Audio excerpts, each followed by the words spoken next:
So today we are going to learn everything around cinema, multiplex and theater business. कैसे वो business किया जाता है, सब कुछ. और उसके लिए मैंने invite किया है Tushar, who is the founder of Dishum Cinemas. But before we do that, you know the ritual. We have to take you a pledge कि आप जो बोलोगे सच के सिवा कुछ नहीं बोलोगे. जरूर. तो करें शुरू सर? जी. Awesome. Let's do that. 1, 2, 3, go.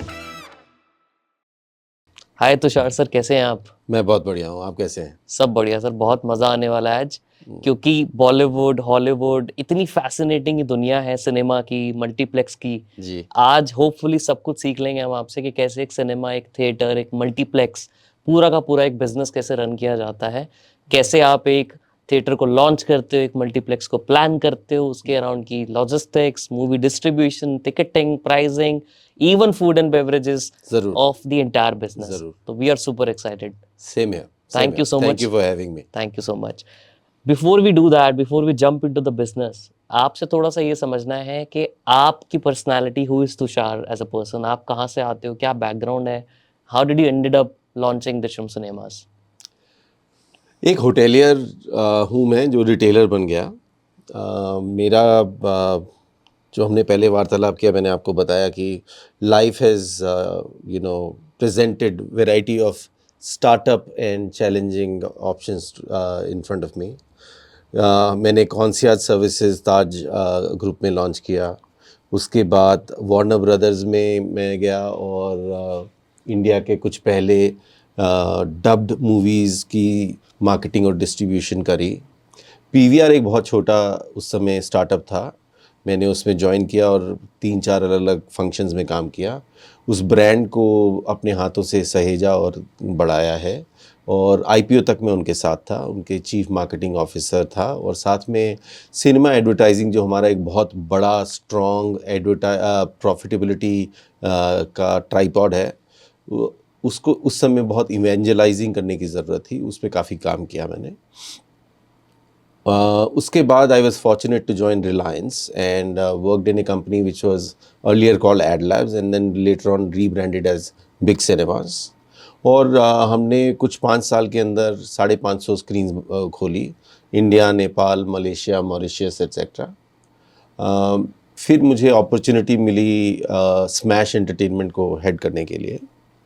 तो ये मेरी एक प्रोफेशनल जर्नी है जिसको देखते हुए मैं आगे बढ़ा. ये सारे मेरा एज एन एग्जीक्यूटिव रोल था.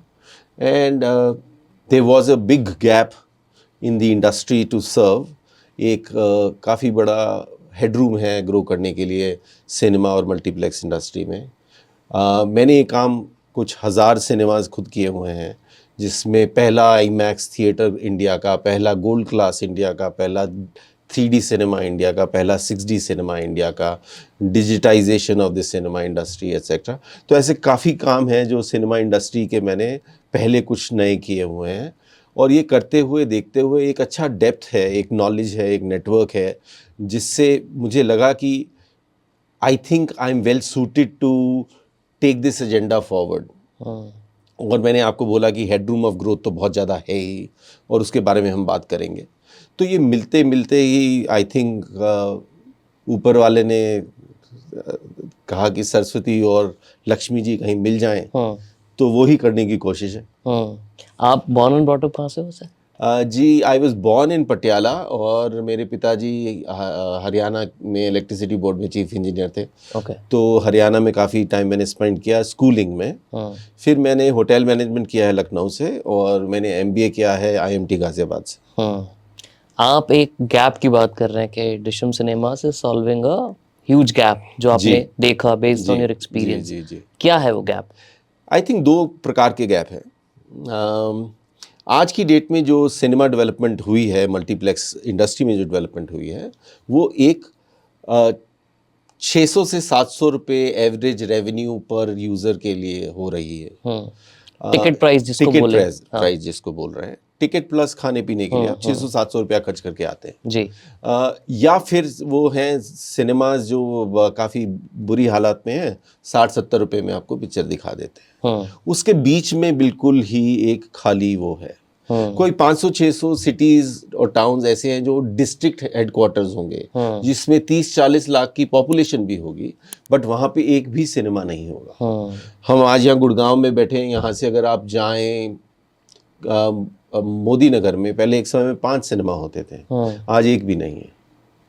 So what Dishoom wants to do is to address this wide gap of, building the affordable cinema segment and growing the industry overall. तो झुंझुनू का पहला मल्टीप्लेक्स राजस्थान में, पौंटा साहब हिमाचल प्रदेश का पहला मल्टीप्लेक्स, अयोध्या का पहला मल्टीप्लेक्स, बदायूं का पहला मल्टीप्लेक्स, बाराबंकी का पहला मल्टीप्लेक्स, ऐसे काफ़ी सारे चीज़ें हैं जो हम कर रहे हैं। आइडिया इज़ कि इंडिया डिजिटली इक्वलाइज्ड हो रहा है। क्या हम रिटेल एक्सपीरियंसेस में, क्या हम अपने यंग लड़के लड़कियों को, और क्या हम आज की फैमिलीज़ को वापस एक अच्छे एनवायरनमेंट में एंटरटेनमेंट, जो एंटरटेन तो करता ही है, एजुकेशन का, शेयर्ड एक्सपीरियंसेस का एक बहुत बड़ा माध्यम है। चीज़ें जो आप सिखा नहीं सकते हैं, काफ़ी चीज़ें आर्ट आपको प्रेरित करता है, आपको एक्साइट करता है, तो बहुत बड़ा गैप है जिसको फिल करना चाहिए। तो ये एक एजेंडा है इस प्रकार से। देखिए, हम एक कंट्री में रहते हैं जो काफ़ी हमारे क्लाइमेट ऐसा है कि at least 70% of the country is 8 to 9 months it's very hot, या कहीं पे बहुत ज़्यादा बारिश हो रही होती है, या कहीं ज़्यादा ह्यूमिडिटी होती है, डर्ट है, आंधियाँ आती हैं, तूफान आती हैं। अगर आप किसी को एयर कंडीशनड एनवायरनमेंट में 2 से 2.5 घंटे की छुट्टी दे पाएं, जो हर आदमी के हाथ पे है, राइट, तो वो है डिशूम का काम। ये एक मिनी वेकेशन है, ये एक एस्केप है जो आप अपने भाई बहन, अपने पति पत्नी, अपने बच्चों के साथ या अपने दोस्तों के साथ जाते हैं और उसको एंजॉय करते हैं। आप कभी भी देखिएगा, आप एक जोक जो लैंड करता है एक बड़ी ऑडियंस के साथ वर्सेस वो अकेले बैठ के आप देखें, उसमें मजा ही अलग है। Correct. अगर आप कोई हॉरर फिल्म देख रहे हैं तो आप जब चिल्लाते हैं, दूसरा आदमी चिल्लाते हैं तो आप भी चिल्लाते हैं, तो वो एक एक्सपीरियंस एलिवेटेड होता है। राइट। दूसरा, हम आजकल बहुत ज़्यादा व्यस्त हैं, हम अपने स्क्रीन टाइम हम बहुत सारा यूज़ करते हैं, हम सारे उसमें रहते हैं। आप अगर घर पे अगर टीवी भी देख रहे हैं, OTT भी देख रहे होते हैं, तो आप देखिएगा it is might by different level of interruptions. या तो कोई कॉल आ जाएगा बीच में, या मम्मी कहेंगी कुछ खा लो, या मेड आके कहेगी कि ये कुछ नहीं है, और whatever. So when I said कि आपको एक अपॉर्चुनिटी है एस्केप की और वेकेशन की, it's also detoxifying and a break from your other screen time and thing. You actually are going, and it's kind of a zone that you're getting into in a dark environment, and you're seeing that vibrant imagery. Right. Now, किसी को romance पसंद है, किसी को action पसंद है, किसी को फैंटेसी पसंद है, वो बात अलग है। बट इस मीडियम की ये खासियत है। करेक्ट। आपने एक चीज़ बोली कि the gap that you are solving, 60-70 रुपए और 600-700 के बीच में जो गैप था, वो डिशम ने परफेक्टली सॉल्व करने की कोशिश की है जी। और जो आपने लोकेशंस बताई वो ज़्यादातर नॉन मेट्रो सिटीज़ हैं, राइट?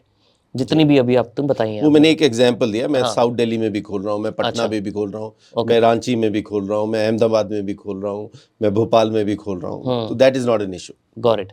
अब इसके अंदर मुझे ये समझना है, क्या मूवीज़ जो हमारी लगती हैं, मूवीज़ के अंदर भी डिफरेंस देखा गया आपने, या आप ऐसा फील करते हो कि यार जो अयोध्या में मूवी चलेगी, मे बी मैं स्पाइडरमैन की बात करता हूँ, राइट, वो इंग्लिश में नहीं चलेगी शायद अयोध्या में, right? May be it's my perception, I could be wrong, but उसके हिसाब से प्लानिंग भी क्या डिफरेंट हुई है आपकी? देखिए, हर कैचमेंट अलग है। मैं लखनऊ से पढ़ा हूँ, वहाँ पे एक सिनेमा होता था मेफेयर, वहाँ पे उस ज़माने में भी, मैं 92 to 95 की बात कर रहा हूँ, अंग्रेज़ी पिक्चरें चलती थी। अच्छा। और अगर आप काफ़ी बड़े बड़े फिल्म मेकर्स इलाहाबाद से आए हैं, तिग्मांशु धूलिया वहाँ से हैं, अमिताभ बच्चन साहब भी कुछ समय वहाँ स्पेंड कर चुके हैं। Allahabad was the epitome of rock bands. वहाँ पे 3-3, 4-4 प्रिंट्स के इंग्लिश पिक्चरें चलती थी। तो ये ना एक जर्नी है। इंडिया एक ऐसा सेक्टर है, एक ऐसी कंट्री है जो सबटाइटल्स में दिखती है पिक्चर। आप जर्मनी में जाइए तो जर्मन में डब होती है। तो अगर propensity of English speaking and understanding is heightened by this medium as well, तो अब आपके उस प्रश्न की बात करता हूँ। दे विल बी पीपल, उसमें से अगर 3 या 4 शो चल रहे होंगे, वो 3 शोज में भी स्पाइडरमैन के हिंदी में होंगे, बट वो एक पब्लिक है जो एक तो इंग्लिश समझती है, जानती है, वो वैसे आएगी।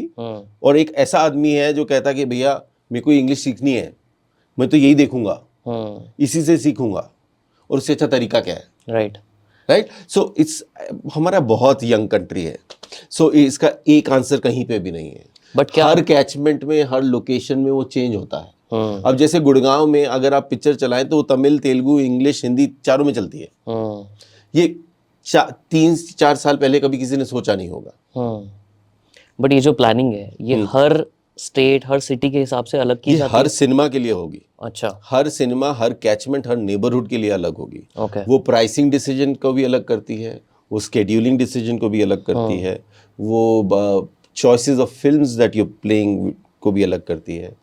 तो अगर आपका, और अगर आपके आसपास काफ़ी ज़्यादा स्टूडेंट क्राउड है, उसको डिफाइन करेगा अलग तरीके से। कि क्या फैमिली ऑडियंसेस ज़्यादा हैं, उसको डिफाइन करेगा।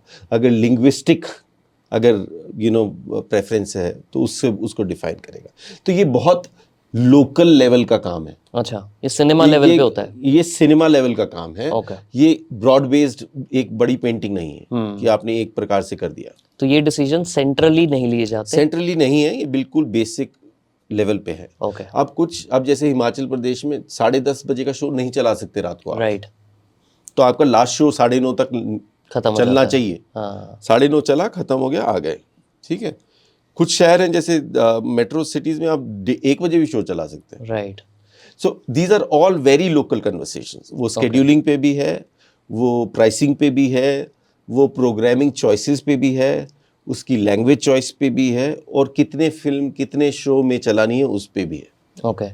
तो जब आप किसी मूवी, कोई मान लीजिए मूवी डिस्ट्रीब्यूटर आया या मूवी फिल्म मेकर आपके पास आए कि ये हमारी न्यू मूवी आ रही है, अब उसके राइट्स खरीदने का प्रोसेस क्या रहता है और कैसे डिस्ट्रीब्यूशन की जाती है अलग अलग सिनेमा हॉल्स में? वो 2009 में एक स्ट्राइक हुई थी प्रोड्यूसर्स और एग्जीबिटर्स के बीच में। उस समय मैं रिलायंस बिग सिनेमाज को हेड करता था, and I was fortunate to lead that exhibitors side of negotiations. और हमने एक रेवेन्यू शेयरिंग फार्मूला डिसाइड किया था। ओके। वो आज तक चला आ रहा है, और वो उसमें पहले हफ्ते का एक पर्टिकुलर शेयरिंग है। ओके। फिर उसका स्लाइडिंग स्केल है दूसरे आप बता हफ्ते का। सकते हैं क्या वो? वो शुरुआत होती है 50 से, फिर 47.5, फिर 45। जो मूवी हॉल है उसको 50 जाता है, और पहले हफ्ते में 50-50, उसके बाद जो एक्स्ट्रा शेयर है वो मूवी हॉल के पास ज़्यादा आता है। और अगर एक मूवी एक पर्टिकुलर लेवल पे बहुत अच्छा करती है तो उसको एक बोनस मिलता है। अगर वो उस तरीके से परफॉर्म नहीं करी उस कैटेगरी की फिल्म, तो वो डिस्काउंट मिलता है। It is trying to be equitable to both sides and both parties. The good part about that conversation is कि वो 2008 या 2009 में हुआ था, आज 15 साल हो गए उस बात को। वो इक्विटेबल है तभी वो आज है, और इसलिए it is gone through the test of time. Right. तो वो इस प्रकार से चलता है जी, रेवेन्यू शेयरिंग का। और जो सिनेमा कंपनीज हैं, जैसे हम डिशुम है या पीवीआर और आइनॉक्स हैं, हम सबके पास सब कुछ कंप्यूटराइज्ड है। Everybody can have access to the stake holders, distributors and producers and exhibitors have stake holder can any time see what is the kind of numbers that we're doing, and it's all very transparent. तो मान लीजिए Yashraj films है जैसे जी, उन्होंने एक movie produce की जी, अब वो डायरेक्टली आपको सेल करते हैं या बीच में क्या सप्लाई चेन कैसे रहती है? तो ये ना इवॉल्व हो रहा है। पहले होता था कि वो टेरिटरी वाइज डिस्ट्रीब्यूटर्स होते थे, वो typically mom and pop shops होती थी, और वो राइट्स खरीदते थे, बिड करते थे और लेके आते थे, और आगे फिर उसको डिस्ट्रीब्यूट करते थे। जैसे जैसे ये इंडस्ट्री सेगमेंट फॉर्मलाइज हो रहा है, तो ये फॉर्मलाइजेशन अपस्ट्रीम भी हो रही है डिस्ट्रीब्यूशन साइड में। तो जो प्रोलिफिक स्टूडियोज़ या फिल्म मेकर्स हैं उनके अब खुद के ऑफिसेज हैं अच्छा। और वो डायरेक्टली करते हैं, और जो फॉर्मलाइज सेक्टर है उनके साथ बहुत ट्रांसपेरेंट कन्वर्सेशन है। It is a day to day conversation that it goes on and it works like that. So it's a very smooth process in that sense. Okay. और ये भी जो मैंने आपको रेवेन्यू शेयरिंग का जो प्रोसेस बताया है, ये फॉर्मलाइज सेक्टर का ही फॉर्मूला है। अच्छा। उसके नीचे अभी भी एवोल्यूशन का दौर जारी है। ओके। अब मान लीजिए एक न्यू मूवी आ रही है, जी। इसमें टिकट जो प्राइस कैलकुलेट किया जाता है कि ये 200 की रखेंगे या 300 की रखेंगे, उसका डिसीजन किसका रहता है और किस बेसिस पे कैलकुलेशन की जाती है उसकी? अगेन, अगर आपको मैंने पहले बताया हो कि किस प्रकार का सिनेमा लगाएंगे, किस प्रकार की टेक्नोलॉजी लगाएंगे, किस प्रकार की सीटिंग करेंगे, वो डिपेंड करता है आप किस कैचमेंट, प्राइमरी कैचमेंट को एड्रेस कर रहे हैं। हम सब जीतने के लिए काम करते हैं। तो मैं देखूंगा कि अगर बदायूं के में अगर मैं सिनेमा खोल रहा हूँ तो वो मेरी कैचमेंट पूरा बदायूं डिस्ट्रिक्ट है, क्योंकि वहाँ पे कोई सिनेमा ही नहीं है। तो उसको किस प्रकार से एड्रेस करूँगा और उस प्रकार से मेरी सीटिंग लेआउट, उसकी प्राइसिंग क्या होगी, वो एक डिफाइन होगा। ये एक मैं आपको डिज़ाइन लेवल की बात करनी शुरू कर रहा हूँ, राइट। अब वो बात हुई, लेट्स अज्यूम नोएडा में है या गुड़गांव में है, तो वो कैचमेंट रिड्यूस हो जाएगी 5 या 7 किलोमीटर के अंदर। आधे घंटे के ड्राइविंग डिस्टेंस में ये मेरी प्राइमरी कैचमेंट है। Right. ये 1.5-2 लाख लोग आएंगे, इनमें से ये लोग आएंगे मेरे सिनेमा घर में। अगेन वो डिज़ाइन लेवल पे हमने एक बार डिफाइन कर दिया। अब उसके बाद it's a collaborative process with the historical data with you, plus you are a producer and I am an exhibitor. We decide that this could be a possible range to do it. At some event films there is a suggestive pricing by the producers. Okay. That, you know, if you're playing, if you played at a highest level of historical level, you could play it at that level or higher. Okay. बहुत ही top For rated, example, कि जवान अगर आ रही थी तो उन्होंने बोला जी पठान के लेवल की प्राइसिंग रखिएगा या उससे ऊपर रखिएगा। So that's how they would do a comparison, because they benchmark themselves as their product and they're seeing that this is the kind of a direction it could possibly do. Okay. But it's very, very collaborative. Okay. There are no dictats, you know. So every new movie has a different discussions and negotiations. Very special ones have this discussion. Okay. Otherwise, it's an exhibitor who decides how to go with it. And everybody is aiming at profitability.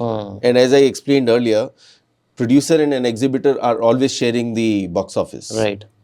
And very transparently so. So everybody is aiming to see what is the sweet spot.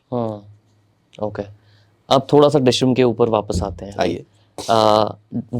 Why is the name Dishoom cinemas? Dishoom क्या है उसके पीछे कहानी? Okay. देखिए, एक समय था India में बहुत कुछ ऐसा हो रहा था जो हर आदमी बाहर वेस्टर्नाइज्ड फील करना चाहता था, वेस्टर्न कपड़े डालना चाहता था। अगर वो यूके की स्मेल भी ले ली तो उस तरीके का एक्सेंट आ जाता था।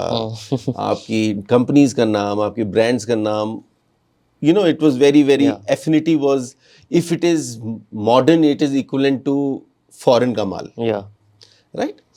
आज का इंडिया बहुत कॉन्फिडेंट है। आज का इंडिया ग्लोबल लीडर है। आज का इंडिया यंग है। आज का इंडिया बहुत एस्पिरेशनल है। आज की जो जनरेशन है, अगर मैं अपने बच्चों की बात करूं, अपने बेटों की बात करूं, तो they are very well exposed, they are far more traditional than maybe you and I are. Right? And while they understand the global vibe, they are very, very proud of what Indianism is. So Dishum is, in a way, saying, that's my way of looking at it. It's very unique cinema voice. It's very unique Indian cinema term. It's clutter-breaking term. Right. It stays in your head. Yeah. Almost everybody asks me why this name. Yeah. Right? So these are few of the reasons. It's a saying that this is a young brand targeted at that particular segment. Yeah. Which is very, very, saying, yeah, confident हूँ, Indian हूँ, but world को जीतूंगा. Right.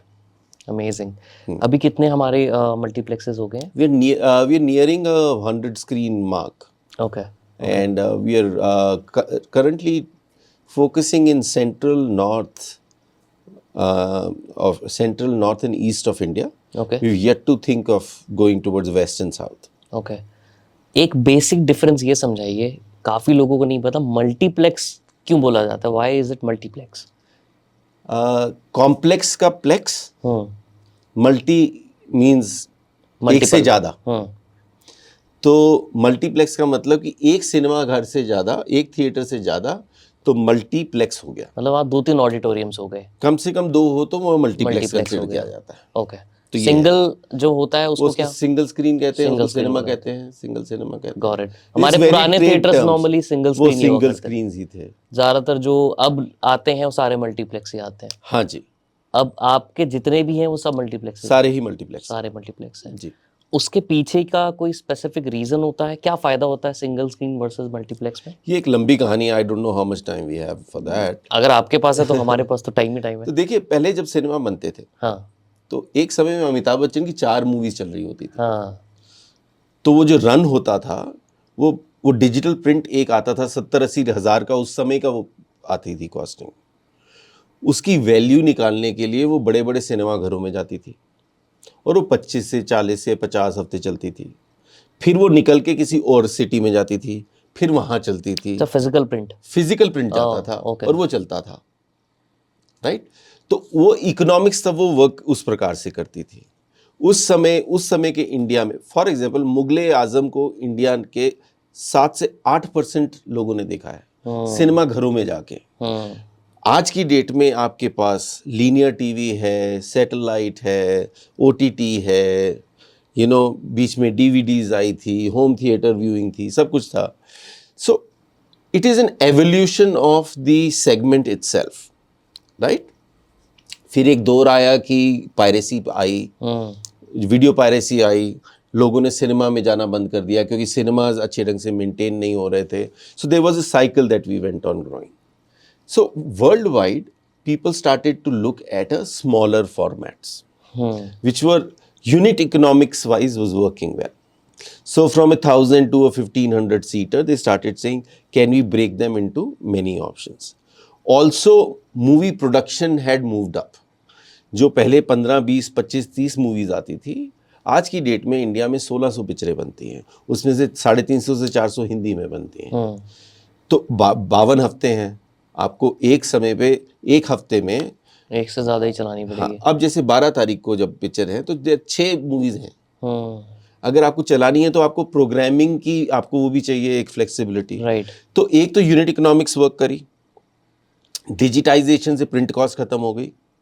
तीसरी बात आई कि आज मेरे पास में अलग अलग सेगमेंट्स के लोगों को अगर वो करना है अचीव, तो प्रोग्रामिंग एक डिफरेंशिएशन भी मिलना शुरू हो गया। वो करते हुए ये एक मल्टीप्लेक्स का दौर शुरू हुआ। अभी मैंने ट्राई करके इसको छोटा किया है, बट बहुत अच्छे से बताया। Thank you.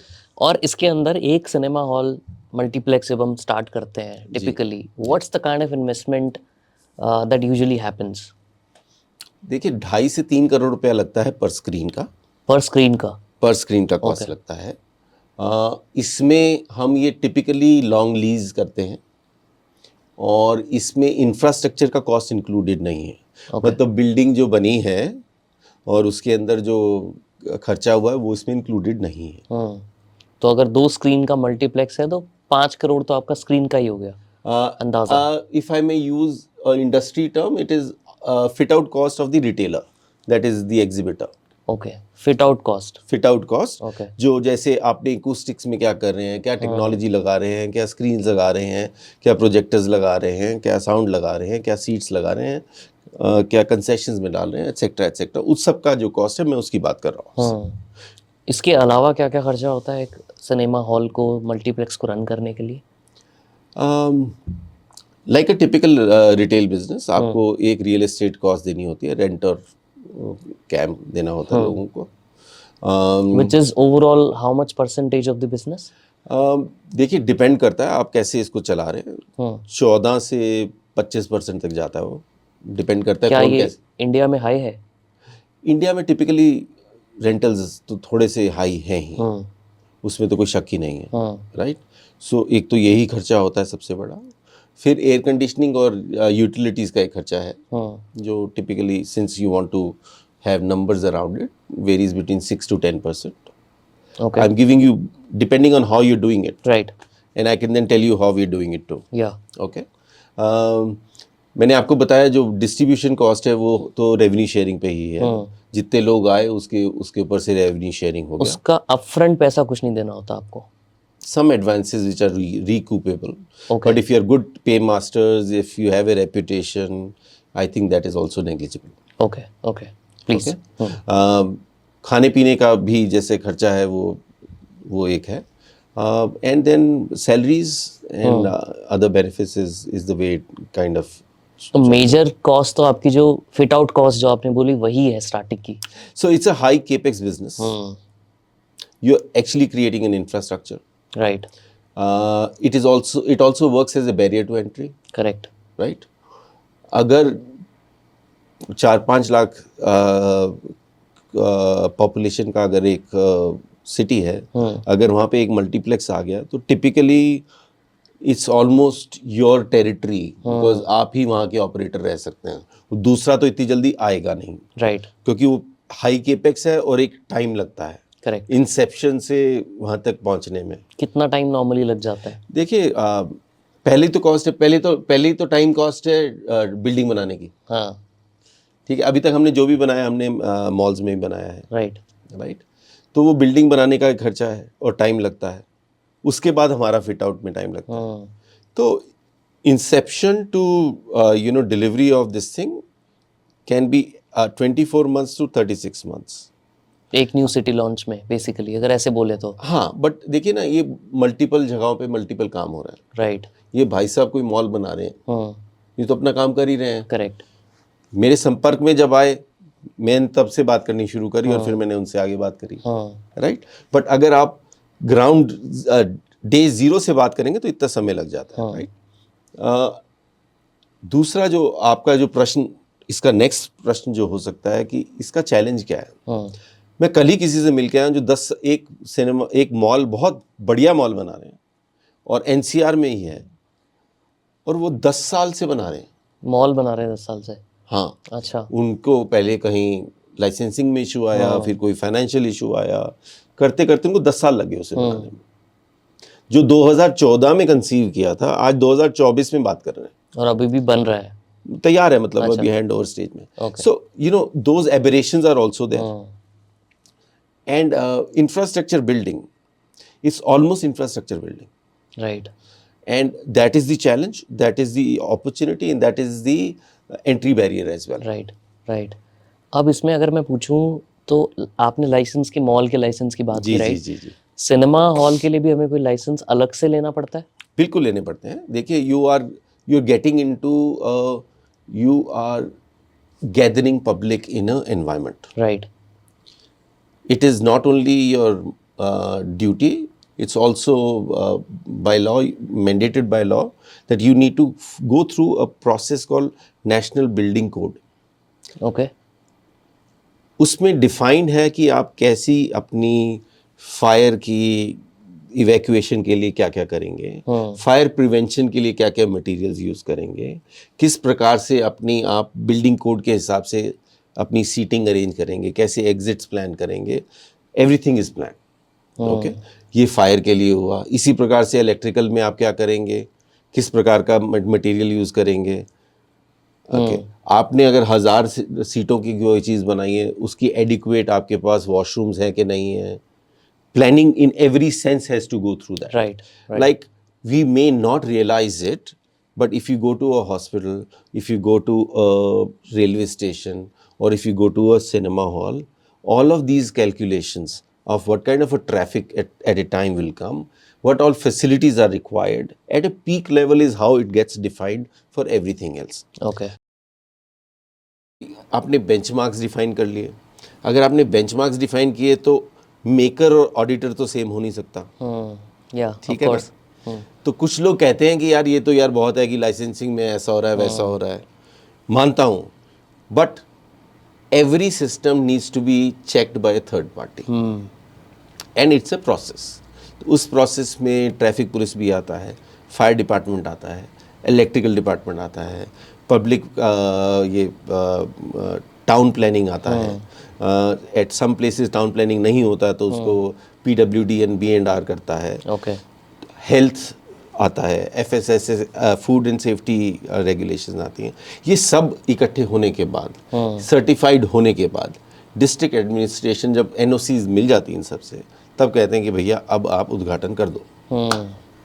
बट आप पहले लाइसेंस एक्वायर करने के बाद ही शुरू करते होगे या शुरू करते हो आप खुले साथ साथ? खोल ही नहीं सकते। It's a licensed permit.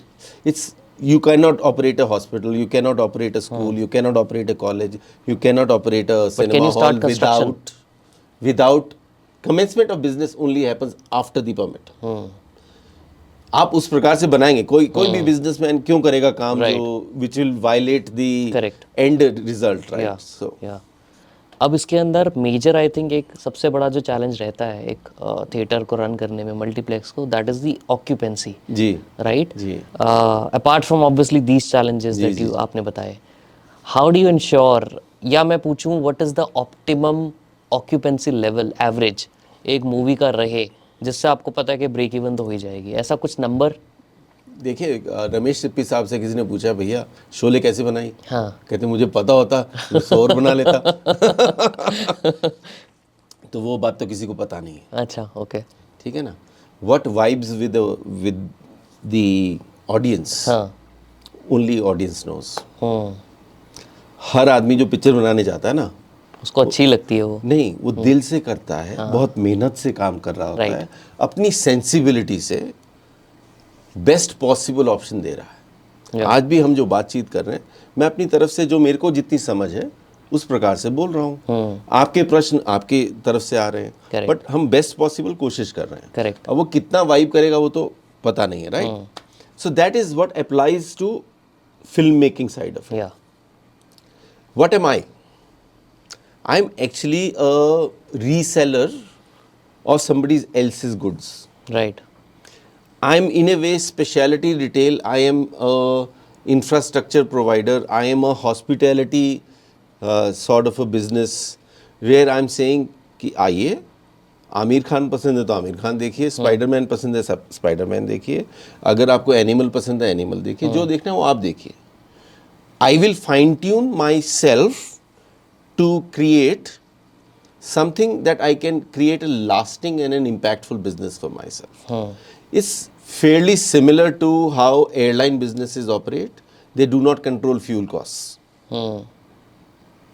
In my business, I do not control what kind of content will come to play. Right. Right? तो मेरा मोटो और डिशुम की जो फाउंडेशन प्रिंसिपल है उसमें तीन चीज़ों का ट्राइपॉड है। पहला है employees first. Employees first takes care of my guests, और उन दोनों का ख्याल रखने के लिए जो तीसरा पार्ट है वो है कि I am the lowest cost operator in my business. Okay. Lowest cost operator का means it's a way at looking at the world and the choices you make, and also say कि यार ये काम मैं नहीं करूँगा। जैसे example? Examples could be many. So that when you make choices, you can say कि यार I can reach to a point of conclusion by deleting few things and adding few things. Right? I've gone through this evolution when we were trying to build this affordable segment of the cinemas, and we said let's see what is this business could be. Okay? So we believe कि अगले 10 से 15 साल में, आज ना 9 से 10,000 screen है India में पूरी। हमें लगता है 10 से 15 साल में 10,000 और आएंगी। India Even after OTT is getting adopted too much. उससे देखिए, वो एक इसको होल्ड करते हैं, हम उस पर दोबारा जाएंगे, क्योंकि वो थोड़ा एक पूरा विस्तार में बात करने वाली बात है। हमारी पॉपुलेशन बहुत बड़ी है, हमारी पेनिट्रेशन वर्ल्ड की काफ़ी लोवेस्ट लेवल की है। साउथ कोरिया और इंडिया ऐसी दो कंट्रीज़ हैं जिनकी लोकल फिल्म इंडस्ट्री वाइब्रेंट है और बहुत अच्छी क्वालिटी की मूवीज़ बनाती हैं, और उसका जो एग्जीबिशन रिटेल एसेट्स हैं वो बहुत कम है। और आज की डेट में UK, US, Australia, Japan etcetera, lot of these locations, cinema exhibition companies are going through a bankruptcy sort of a process, a very hard time. Whereas Indian businesses are thriving and are investing mode because it is getting supported by a local vibrant film industry. Right right so ये एक बात है. तो एक gap है जो fill होना है. वो हम इंडिया एक अपनी प्रोग्रेस से जा रहा है. वो आप फैशन में देख लें, वो आप कंज्यूमर ड्यूरेबल्स में देख लें, वो आप केमिस्ट की साइड में देख लें, और किसी भी उसमें देखेंगे, you will see that consumer discretionary businesses are growing. इसके एग्जांपल्स ले लेते हैं कुछ. 1500 से 1600 स्टोर्स हैं डोमिनोज के, 400-500 सिटीज़ में हैं. तनिष्क जैसा बिजनेस 250 सिटीज़ में है. लेगेसी सिनेमाज जो मल्टीप्लेक्स के बड़े बड़े नामचीन जो लोग हैं वो अभी भी 110 सिटीज़ में हैं. आपसे मैंने बात करी थी कि ज़ारा कोई 14 साल से इंडिया में है और सिर्फ 21-22 स्टोर्स हैं. टाटा ही उनके पार्टनर हैं. टाटा का एक अफोर्डेबल सेगमेंट है जो जूडियो के नाम से है, जो पिछले 3-4 साल में 400 स्टोर कर चुका है. 1-2 दिन पहले की न्यूज़ है कि वो 400 को 800 में ले जाना चाह रहे हैं अगले 24 महीने में. तो इंडिया में डेप्थ है पॉसिबल. अगर तुम 200 रुपये का पिज्ज़ा खा सकते हो झुमरी तलैया में, तो झुमरी तलैया में सिनेमा भी होना चाहिए. करेक्ट. सो वो एक गैप है जो फिल हो रहा है. Right. So that is number 1. Now can you be the lowest cost operator? How would you build it? What kind of a size it will be? What kind of air conditioning it will take? What kind of equipment choices you will do? What kind of electricity loads you will take? What kind of people you will hire? What kind of technology you will keep? What will you automate? What will you keep it as personalized? All of these small decisions make it a business where you are the lowest cost operator, but you are an aspirational brand. आप सिर्फ सस्ता नहीं कर सकते. मुझे सस्ते के साथ सुंदर दीजिए, टिकाऊ दीजिए, तो शायद आप बिकाऊ हो जाएंगे. तो I think it is a mix of all that. India in every segment, वो चाहे लग्जरी की बात कर लें या आप बात कर लें lowest level of this thing, is not a price sensitive market, it's a value sensitive market. अगर आप लग्जरी कार लेने जाते हैं, वो वहाँ पे फ्लोर मैट की डिस्काउंट ढूंढ रहा होता है. Right. So similarly it's what will I deliver in the money that you're paying to me, and how efficiently I'm going to deliver that. Am I going to give you that magical experience? And can I get you to cinemas maybe 4 times to 7 times to 8 times in a year? My job is done. And I can have a vibrant, profitable and a scalable business to do. Have I answered? I'm not sure. Absolutely. So हम OTT के बारे में आपने जो प्रश्न किया, but उससे पहले एक और चीज़ पूछूंगा. OTT पे तो आएंगे. एक ये चीज़ पूछनी है. मान लीजिए आज एक आपने मल्टीप्लेक्स खोला किसी सिटी में, typically basis on being a lowest cost operator, right, how much time generally takes for you to become break even or profitable in that particular city multiplex? Break even का मतलब कि मेरे पैसे कब बाहर आए, हाँ, या ऑपरेशनल ब्रेक इवन की मेरे यार नुकसान नहीं हुआ? ऑपरेशनल ब्रेक इवन वो तो पहले महीने के बाद शुरू हो जाता है. पहले महीने के बाद. सो कैपेक्स ऑपरेशनल कवर हो जाता नहीं होता ना. ऑपरेशनल ब्रेक इवन की मैं मतलब लॉसेस नहीं करता हूँ. मंथली लेवल पे आप नहीं कर रहे. Monthly level, store level operational break evens come there. Capex depends between 18 months to 36 months. Okay. That's how it is. Okay. Her retail company अपनी मिस्टेक्स करती है, कोई सीधा आंसर नहीं होता. पोर्टफोलियो अगर आप बना रहे हैं, कुछ एक्सेप्शंस होंगी जो 12 महीने में भी पैसा वापस दे देंगी, कुछ होंगी जो 48 महीने में भी नहीं देंगी. तो वो सब तो रहेगा, बट पोर्टफोलियो लेवल पे 18 से 36 महीने में पैसा आना चाहिए वापस आप. राइट. अमेजिंग. अब OTT की बात करते हैं कि OTT के आने से कोविड तो आ ही गया, उसने तो ऑब्वियसली बहुत बड़ा इम्पैक्ट किया ही होगा अपना. Right. We are already recovering from there, and during that time OTT became even more prominent because people were not able to go to cinemas or multiplexes at that time at least. जी. और उसकी वजह से OTT का demand थोड़ा सा या consumption ज़्यादा बढ़ गया. जी. उसकी वजह से अब क्या इम्पैक्ट आपको देखने मिल रहा है सिनेमा? देखिए, वो OTT एक एक्सेप्शनल समय था. उसमें आपके पास ज़्यादा टाइम मिल गया हम सबको, डिस्पोजेबल टाइम, आपको कहीं ना कहीं तो उसको कंज्यूम करना था। कुछ लोग हॉबी कुक बन गए, कुछ लोगों ने काफ़ी अच्छी बॉडीज़ बना ली, कुछ लोगों ने काफ़ी 14 केजी लूज कर लिया। बहुत अच्छी बात है। कुछ लोगों ने अब किताबें पढ़ी, कुछ लोगों ने बहुत सारा OTT देखा। हाँ, so that was an exceptional behaviour. अगर मैं आपको एक कमरे में बंद करूंगा, आप वही कर पाओगे जो उस कमरे में सीमित है और अवेलेबल है, राइट। राइट? बट एसेंशियली हम एक सोशल एनिमल्स हैं, राइट? हम आज कुछ भी करना चाहते हैं। आपके घर में तो नितिन वो है रसोई, आपके घर में मेरे ख्याल से 1-2 लोग काम भी करते होंगे जो खाना बनाते होंगे। अब आप मेरे को ये बताइए, कितनी बार खाना बाहर से मंगाते हैं और कितनी बार खाना जाते हैं बाहर? बाहर से मंगाना तो बहुत कम है, ऑलमोस्ट। जाना फिर भी हो जाता है, कितना हो जाता होगा? मतलब महीने में एक बार तो एटलीस्ट, क्योंकि थोड़ा हेल्थ कॉन्शियस कॉन्शियस हैं है। आप। हाँ, बट आप अपने ऐसे दोस्तों को जानते होंगे जो काफ़ी बार ये करते हैं। वहीं बैठा है वो, उधर ही बैठा है। So the point I am making is, हाँ, access does not define preference. या It's your DNA which defines preferences, right? And that time there was a certain level of access available to OTT, and a lot of content, fresh content was landing there. Right. Okay? किताबें हो, restaurants हो, cinema हो, single digit success rate है उसका। मैं आपको आधी पकी हुई दाल नहीं खिला सकता, राइट। मैं आपको स्टेल सिनेमा नहीं दिखा सकता, राइट? उसी प्रकार से अगर अच्छा कंटेंट है और वो आपको एक्साइट करता है तो आप सिनेमा घर जाएंगे। और वो अलग अलग जॉनर्स ने प्रूव किया है। और पिछले ये साल जो ख़त्म हुआ है 2023, ये इंडियन बॉक्स ऑफिस के 100 साल की हिस्ट्री में सबसे बड़ा साल था बॉक्स ऑफिस के लिए। अभी नंबर्स कैलकुलेट हो रहे हैं, बट 11,500 से 12,000 करोड़ का बिजनेस किया है सिनेमा घरों ने। सिर्फ हम इंडिया बॉलीवुड की हम बात कर रहे हैं? India complete? बॉक्स ऑफिस की बात करें, अच्छा। इंडिया बॉक्स ऑफिस की बात करें, थिएट्रिकल की बात करें, right? So the point I am making is, it's a distribution channel. OTT is limited to only the affluent class of cinema viewing. There are households which have OTTs and they also go to multiplexes. Right. But why did Gadar do so well? It was a mass hysteria. Triple R or Kantara or there are 2-3 trends we can talk about it.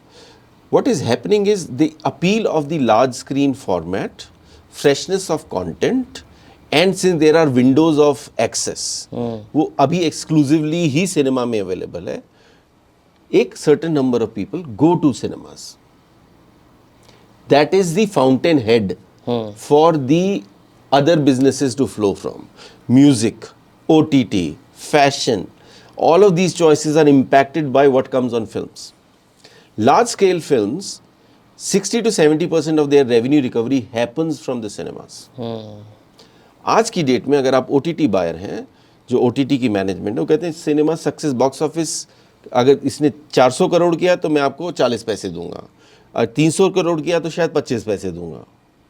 तो वो एक benchmark है popularity को create करने के लिए।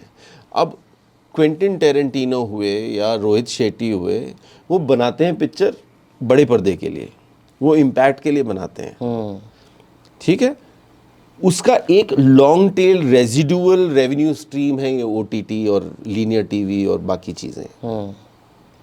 ये either और कन्वर्सेशन नहीं है, ये एक कन्वर्सेशन पॉइंट क्रिएट किया गया और हुआ बिकॉज उस समय वो हम सब ज़्यादा देख रहे थे, हमको लगा ऐसा होगा, शायद सब कुछ चेंज हो जाएगा, बट ऐसा हुआ नहीं। क्योंकि ये बहुत साल पहले लोगों ने जब पहली लाइब्रेरीज खुली थी तो लोगों को लगा था कि किताबों की सेल खत्म हो जाएगी, बट सेगमेंट्स बहुत हैं, राइट। तो उस प्रकार से ये इसमें भी है, एक दूसरे को फ्यूल कर रहे हैं। अगर आप देखिएगा, the kind of Hindi content that is coming out from these certain number of production companies. Right. Excel, which is into theatrical, is also into OTT, right? Dharma, which is into theatrical, is also in OTT, segment. What it is doing, let's look at what it is doing back. It is bringing back a lot of talent, whether it is the storytellers, whether it is the actors which were on sidelines without any roles. It is overall enhancing the industry revenues, and the segment is thriving with better technology, better production qualities, and it is fueling the growth of everything else. So that is the positive of this. Content choices, there will be certain content which is individual, you would want to watch individually. Anything which is a taboo subject, anything which has adult orientation and you're not sure to watch it with your, in a collective viewing, would veer towards OTT. Or it is a long form sort of a segment, leaning will be towards the OTT platform. But if it is a crisp, well-made, large platform sort of a film, it will land at cinemas. देखिए एक example देखिए, animal ने अब number 2 उस पे आ गई है, राइट? एडल्ट्रेटेड फिल्म है, correct, and it has found its own this thing. So ये ना एवर चेंजिंग है, आर्ट और कॉमर्स का मिश्रण है, और वो आप बनाइए, आपके पास लाइन लगेगी. हर शहर में एक गोलगप्पे वाला या एक स्वीट्स वाला होगा जो ज़्यादा पॉपुलर है, राइट? क्योंकि वो कैसे बना रहा है, आखिर में समोसे में तो डलता तो सेम ही सामान है ना. तो वो एक आदमी अच्छा बना रहा है, दूसरा नहीं बना रहा, उसी हिसाब से उसकी एक फैन फॉलोइंग है. करेक्ट, वो ही फॉलो करता है हमारा सिनेमा में भी. I think that will follow, rest is all distribution of it. तो क्या ये कहना सही होगा कि क्रिकेट के कंपैरिजन में अगर मैं बात करता हूँ, राइट, अगर Ranji trophy is like OTT, the young budding cricketers या एक्टर्स की बात करूँ, वो ज़्यादा उनको चांस OTT पे बहुत आसानी से मिल जाता है, and out of that the cream, the layer are basically selected and they become a part of the big cinema. Has OTT become a launch pad for these young budding actors and actresses? So surely लोगों को choices तो मिली हैं ज़्यादा काम करने को, because number of projects बढ़ गए, राइट? आप अगेन ये लंबी स्टोरी है, वो बहुत लंबी जा सकती है. आज हम सब कहते हैं कि साउथ इंडियन मूवीज बहुत अच्छा करती हैं, राइट? सालों साल से वो यही कर रहे हैं. नहीं, सालों साल से वो बॉलीवुड की कॉपी करते थे. नाच गाना ड्रामा, माँ जो आदमी है वो एक तो सबसे अच्छा बेटा है, और वो बहन का रक्षक है, और वो एक ही औरत के पीछे दीवाना है. करेक्ट, आइडियल वो राम जो है वो है, वो बिल्कुल हीरो राम है, राइट? तो वो बना रहे थे वो, राइट? धीरे धीरे ये जब बॉलीवुड का ध्यान ओवरसीज मार्केट की तरफ गया, they started appealing to that segment of people, right? They moved away from the masala films, while Tamil and Telugu stayed on that path. Correct, वही करते रहे वो, right? So today this became, there was a void here, and that is the same masala is what you're liking. Correct. Good part, Nitin, today is the last top 10 films of 2023. 8 ऐसी पिक्चरें हैं जो multi language में चली. Okay, उसमें से 4 पिक्चरें ऐसी हैं जो हिंदी ओरिजिन से हैं, राइट? राइट. तीसरा जो चीज़ आपको देखने को मिला पिछले साल कि कैरी ऑन जट्टा जैसी पिक्चर, पंजाबी पिक्चर ने 100 करोड़ नहीं किया था आज तक, वो कर गया. इन ग्रोन जो मलयालम फिल्म्स थी, वो पहले मलयालम चैनल में चलती थी, मलयालम सिनेमा में चल के ख़त्म हो जाती थी, आज वो एक्सपेंडेड बेस बन गया उसका, राइट? राइट? मराठी फिल्म्स वेड है और 1-2 नाम और हैं जो मेरे को याद नहीं है, उन्होंने अपनी वो एक्सपैंड करी है. सो ये जो मल्टी लिंग्विस्टिक जो हमारी आइडेंटिटी है as an Indians, it is getting accepted a lot more. And जो यंग इंडिया है इज़ रेडी टू एक्सपेरिमेंट. तो जैसे हम, अगर मैं पंजाबी हाउस होल्ड से हूँ और आप साउथ इंडियन हाउस होल्ड से हैं, आप अलग अलग क्यूजीन्स ट्राई करते हैं कभी कभी, उसी प्रकार से कंटेंट में भी हो रहा है. तो ये काफ़ी चेंजेस आ रहे हैं हमारे एनवायरनमेंट में, राइट? तो जो आप वो बोल रहे थे ना कि रणजी और वो मेरे को वो it's like horses for courses. आप जो स्टोरी टेलर है वो पहले अपना स्टोरी सोचता है, उसके हिसाब से फिर वो देखता है कि ये इसका क्या बजट होगा, फिर उसकी क्या रिकवरी होगी, और उसके हिसाब से क्या कास्टिंग होनी चाहिए, क्या प्रोडक्शन वैल्यू होनी चाहिए, और उस प्रकार से वो रिदम बनती है। राइट। तो उसका ये आंसर मेरे ख्याल से एक थोड़ा प्लेन, वो थोड़ा सा सिंपलिस्टिक हो जाएगा, तो वो नहीं कहना चाह रहा। Got it, got it. Gadar की आपने बात की बीच में, राइट? जी। अब एक जो चैलेंज ये भी होता होगा जब आप एक थिएटर खोलते हैं, मल्टीप्लेक्स खोलते हैं, you don't know what kind of people are getting into the theatres, जी। Right? And there will be many instance के नुआंसेस क्रिएट हो गए या ऑडियंस कुछ अलग ही माहौल में आ गई, वो सबको कैसे हैंडल करते हो आप? सो देखिए, ये जब आप एक पब्लिक डीलिंग में हैं, अगर आप कोई रिटेल आउटलेट चला रहे हैं, तो ये आपका धर्म भी है, आपका कर्तव्य भी है, और आपका ड्यूटी भी है कि आप एक सेफ एंड सिक्योर एनवायरनमेंट दीजिए। And we frisk people when they enter. We also do multiple checks within the auditorium when there are, and if there are unruly elements, we have also escorted them out. All right. It's very, very important to maintain public hygiene. Public hygiene is not only just about spitting and everything else. Right. It's about maintaining the public space, Right. the personal spaces of people, and that is very, very important to get at. So we all go through that process, right? Exceptions हर जगह होंगी, वो जैसे मैंने आपको पहले example दिया था railway station का, हॉस्पिटल का, ये उसी प्रकार से ये एक पूरी एक सिस्टम है जो वर्क करता है उसकी तरफ। अब डिमांड की बात करते हैं थोड़ी जी सी। करते हैं। डेफिनेटली सीजनैलिटी का कुछ इम्पैक्ट आता है, सर्दियों में डिमांड ज़्यादा बढ़ गई, गर्मियों में कुछ ऐसा फ़र्क होता है? अब उस सवाल का जवाब तभी मिलेगा अगर उनको ब्लैक कॉफ़ी मिलेगी। Black coffee please. There is a different kind of seasonality in India. हाँ, Right? It's not like fashion that season के हिसाब से चलेगा। Right. Right? There are typical low time. श्राद्ध का समय होता है, लो टाइम होता है। दिवाली के समय बहुत बड़ी बड़ी पिक्चरें रिलीज होती हैं। राइट। वेकेशंस हैं, समर वेकेशंस हैं, विंटर वेकेशंस हैं, अच्छा चलता है। टिपिकली फरवरी से लेके मार्च मिड में जब लोगों की एग्ज़ाम्स होते हैं वो वीक हो जाता है। तो that is the seasonality that goes on. Okay. Alright, the producers and distributors like we do our business, they do their business. They are also playing for success, and there are only 52 weeks.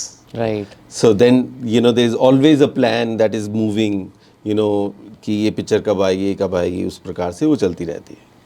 तो ये एक process है, और seasonality अभी काफ़ी even out हो रही है, because we going back into a phase where the number of films to be released are only getting stronger and bigger. Budget बढ़ता ही जा रहा है। बजट के अलावा in terms of number of films and the quality of films that is coming through. Correct. So it is attracting people. It's, as I told you, it has been the best year of the industry Right. till now, and we hope ये मेरे ख्याल से आने वाला साल उसको इस level को भी ब्रेक करेगा। राइट। तो सीजनैलिटी है, बट वो इस प्रकार से ही चलती है। लेकिन किसी को नहीं पता था कि एक ही महीने में गदर भी आ जाएगी और जवान आएगी और इतना बड़ा वो हो जाएगा। राइट। तो वो तो किसी को भी नहीं पता होता, बट कुछ लो पीरियड्स हैं जो मैंने आपको बताने की कोशिश करी। अब जितने भी हमारे थिएटर्स हैं, मल्टीप्लेक्सेस हैं, आर दे सेल्फ ओन्ड और फ्रेंचाइजीज का रहता है इसमें? देखिए, हम दोनों प्रकार से कर रहे हैं। हम कंपनी ओन्ड, कंपनी ऑपरेटेड कर रहे हैं, और franchisee invested / owned but company operated कर रहे हैं। तो यही दो मॉडल्स पे हम काम कर रहे हैं, क्योंकि हम चाहते हैं कि एक जो एक्सपीरियंस जो हमने प्रॉमिस किया है वो डिलीवर करें, और उसको डिलीवर करने के लिए हमारे पास अपना मैनेजमेंट कंट्रोल होना चाहिए। काफ़ी हॉस्पिटैलिटी कंपनीज़ हैं इंडिया में, या कुछ और लोग हैं जिन्होंने सिर्फ उन एसेट्स को ब्रांड कर दिया, बट सर्विसेज पे कोई कंट्रोल नहीं रहा। तो वो सिर्फ सिंबलिज्म है, और वो कभी भी उसमें स्टिकीनेस नहीं मिलती है। राइट। आप किसी बिजनेस में जा रहे हो और किसी सिटी में जा रहे हो, किसी सिनेमा हॉल में जा रहे हो, 15-20 साल की जर्नी तो मिनिमम ही है आपकी। उससे ज़्यादा हो तो और बढ़िया, सोने पे सुहागा। राइट। बट कम से कम इतने लेवल की कमिटमेंट है आपकी, उस प्रकार से उतना ध्यान दे के, उतना सोच समझ के उस इन्वेस्टमेंट में जाना चाहिए, और इसी प्रकार से हम जाते हैं। Typically if I may ask, what's the franchisee fee क्या नॉर्मल रेंज रहती है? तो वो साहब we do it depending on की नंबर ऑफ स्क्रीन्स कितनी हम प्लान कर रहे हैं। और हमने एक बात पे डिस्कस नहीं किया, लोएस्ट कॉस्ट ऑपरेटर पे पहुंचने के लिए you have to, like I use that I am building smart cinemas for smart India. मैं आने वाला For था young actually इस पे, India. टेक की बात करने वाला था आपसे मैं। तो स्मार्ट का मतलब क्या है? It is optimized in every sense, right? And to ensure that is delivered, to ensure that it is solidly built, that we are creating vibrant places, that we are creating environment which is sustainable, in a infrastructure which is progressive in every sense. It is energy efficient, it is it can welcome disabled guests, it can ensure diversity at the employment level, in every sense of it. For that to happen, we design and develop our cinemas ourselves. So when you sign with us for a franchisee fee, it's more about ensuring that you don't have to go and pay an architect outside or a acoustic consultant outside, a mechanical, an electrical and a plumbing consultant outside. We will do this in-house and deliver it to you in much lesser cost than you would have done it on your own. Right. So it is the fee that we do.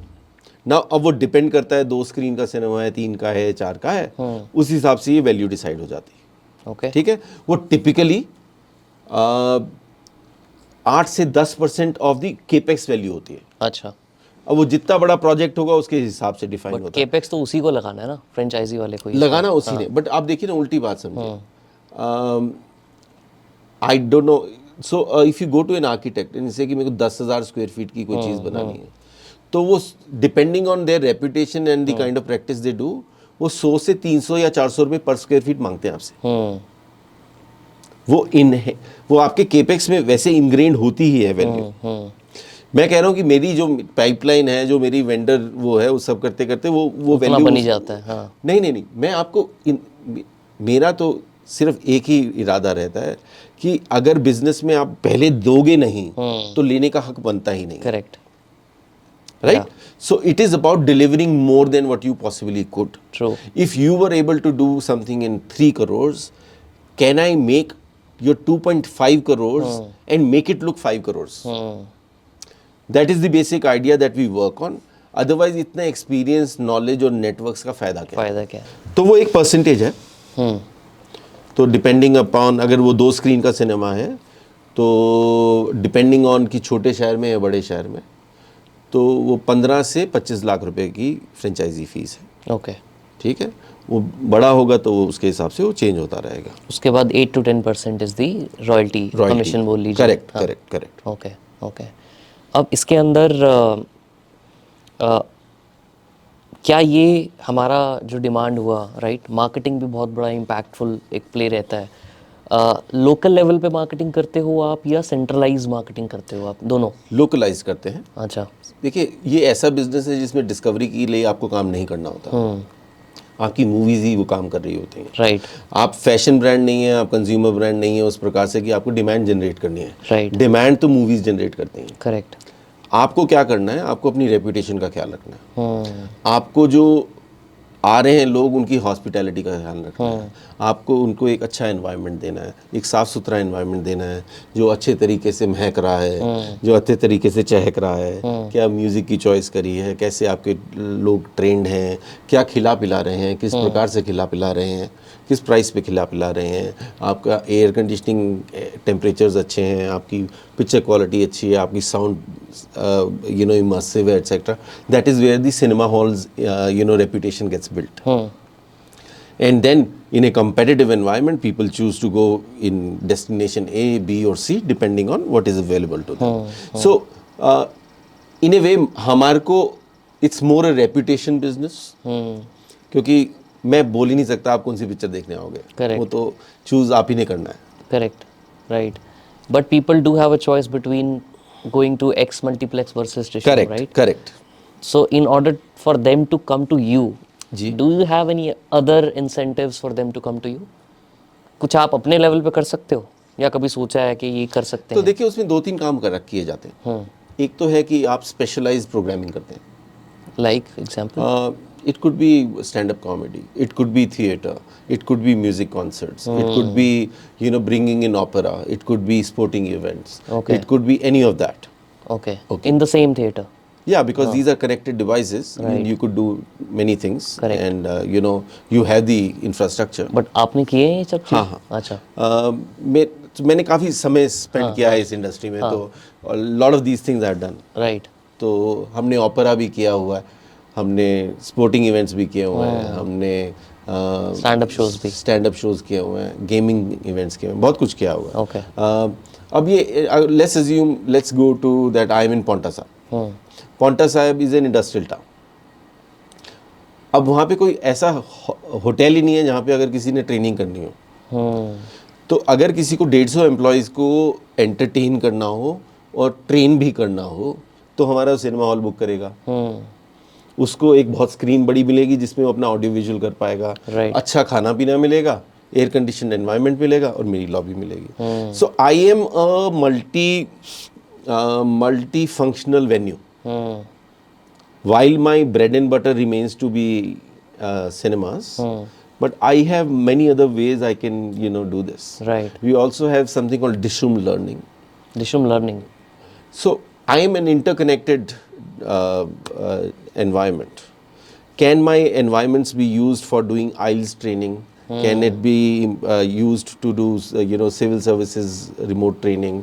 Can it be used for remote medical requirements, etc.? There are many ways you can do this, right? Right. So that is something else that we could possibly do. Another demand generation that we can do is look at the lobbies. Omni channel के बारे में बहुत चर्चा है. हर brand अपनी दुकान हर जगह नहीं खोल सकता. So we have these lobbies where we're creating a D2C sort of a place where we're saying, you order here, we will receive it, we will collect your money, and we will give you the money, do this. So it becomes a showcasing for these people and an extra revenue generation for us. Right. So that's another way to look at it. So shop within a venue. Yeah. अब आप school हैं, आपने आपको लगता है कि मेरे को एक पर्टिकुलर लेवल की प्रोग्राम करना है जिससे मैं बच्चों को कुछ सिखाना चाहता हूँ. तो then you choose a particular programming and then you say okay, we will bring them in on a particular day, we will give you discounted pricing, and it works for me, it works for them, and that's again a specialised programming. Our retirees and certain segment of people are time rich but they value their money and they want to do this. So we do special pricing for them. कि भैया आप you are of a particular age, you want to come at a particular time.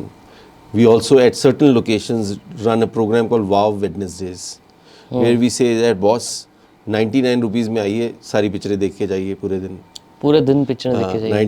99 rupees आइए, आप देखिए जो picture देखनी है. तब वो करने का कारण क्या है?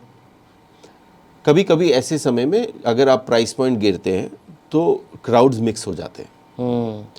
छोटे शहरों में टिपिकली वो अभी सोशल सेंस और पब्लिक वो थोड़ा सा गैप रहता है.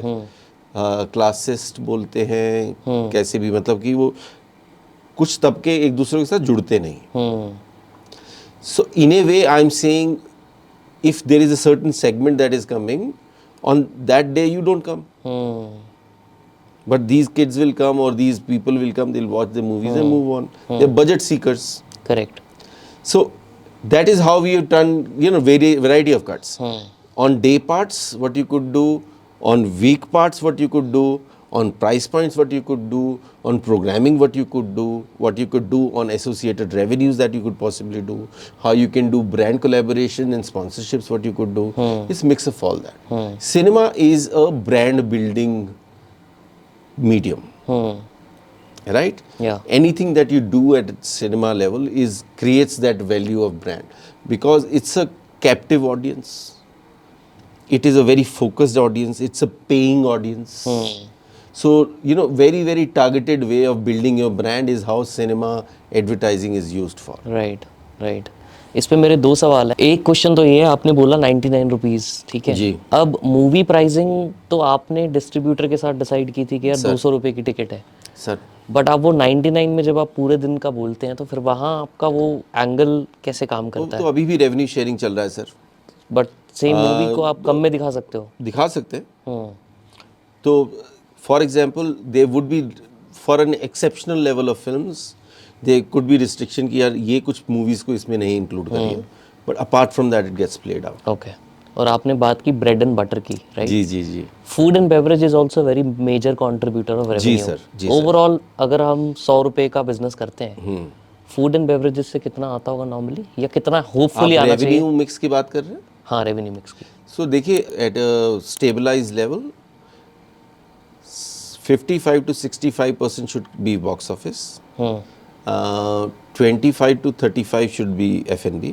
Okay 8.5 to 15% should be advertising and associated revenues. Okay, but ये तो काफ़ी अच्छा नंबर है, 25 to 30%। और do you think it's less और मोर? नहीं, ये बिजनेस की रिदम ही ऐसी। आप देखिए 3 घंटे आएंगे तो आपको भूख लगनी ही लगनी है, कुछ खाएंगे पिएंगे, और वो इसका एक मिक्स है। और इंडिया में स्पेसिफिकली इंटरवल्स शुरू से ही थे। तब बहुत अच्छी अच्छी कोल्ड ड्रिंक्स बीच में आया करती थी, तो वो एक उसका ब्रेड पकौड़े खाता ड्रामा था है। तो आज भी वो सब हो रहा है, अलग अलग प्रकार से, हर आदमी अलग अलग तरीके से कर रहा है उसे। आपको मैं अपना डिफरेंशिएटिंग पॉइंट एक और बताता हूँ डिशों में। हमारा जो सिनेमा लॉबीज हैं वो वहाँ हम टिकट नहीं चेक करते। अच्छा, आप आ सकते हैं और वहाँ पे खा पी सकते हैं, बैठ के काम कर सकते हैं, ओह मीटिंग्स कर सकते हैं, दैट्स और अमेजिंग। अपना खाना पीना डिलीवर घर भी करा सकते हैं। और हम अपनी टिकट सिर्फ ऑडिटोरियम लेवल पे चेक करते हैं, because this is another way of saying can I set my asset more, can I become aggregation point for the community etcetera. Correct, that's a good differentiation. या तो बहुत अच्छा, entry frictionless थोड़ा कम हो जाता है इससे। जी, बिल्कुल, at least you can experience, may be वहाँ आके आपका मन कर जाए मूवी भी देख लेता हूँ। होता का बहुत कम होगा। देखिए इसका दूसरा ये बड़ा मेट्रो पॉइंट ऑफ व्यू है आपका। हाँ जैसे शहरों में मैं एंट्री कर रहा हूँ, हाँ वहाँ पे F&B ब्रांड्स ही नहीं है कंज्यूम करने को। वहाँ पे साफ सुथरा एनवायरनमेंट ही नहीं है। करेक्ट, वहाँ पे एयर कंडीशनड एनवायरनमेंट ही नहीं है। राइट। तो आप तो एक्चुअली एक खूबसूरत चीज़ बना रहे हो, वो अपने आप लोग ग्रेविटेट करते हैं। Correct, so I M curating a garden, I am constantly clipping, I am weeding out things, I am putting great flowers, and I am expecting my butterflies to come. And that is the basic idea, and that is how we are building our business. Right, amazing. काफ़ी interesting चीज़ें हैं जो आज हमें आपसे सीखने को मिली हैं। आई एम श्योर एक कम्युनिटी ने क्वेश्चन बोला था, तो whenever we invite a guest we ask people what do you want to ask. जी। Very weird question, but everybody has this always constant question कि यार पॉपकॉर्न और ये कोल्ड ड्रिंक इतनी महंगी क्यों होती है? मैं सर 100 रुपये में बादाम बेचता हूँ। अच्छा मैं तो 100 रुपये में बादाम बेचता हूँ, मैं ये बता सकता हूँ। आप जो बात कर रहे हैं वो लेगेसी कंपनीज की बात कर रहे हैं, जो 450 550 रुपये में पॉपकॉर्न बेचते हैं। हमारा ऐसा कोई प्लान नहीं है। Okay, one last section that we wanted to cover, उसके बाद आपका और टाइम नहीं लेंगे हम, जी। विच इज़ के what is the kind of commission that online ticketing partners usually takes?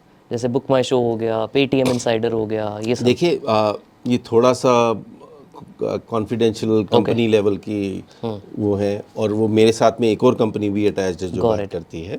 So it's in a some level of revenue sharing. Okay, that's how it gets operated, and that's but जो tickets आपको offline में over the counter बिकती हैं, वो percentage कितना रहता है normally compare to online? ये काफ़ी आपने इंटरेस्टिंग क्वेश्चन पूछा। देखिए people end up paying the service cost, and on an aggregate level of the industry, online ticketing is around 65 to 70% still.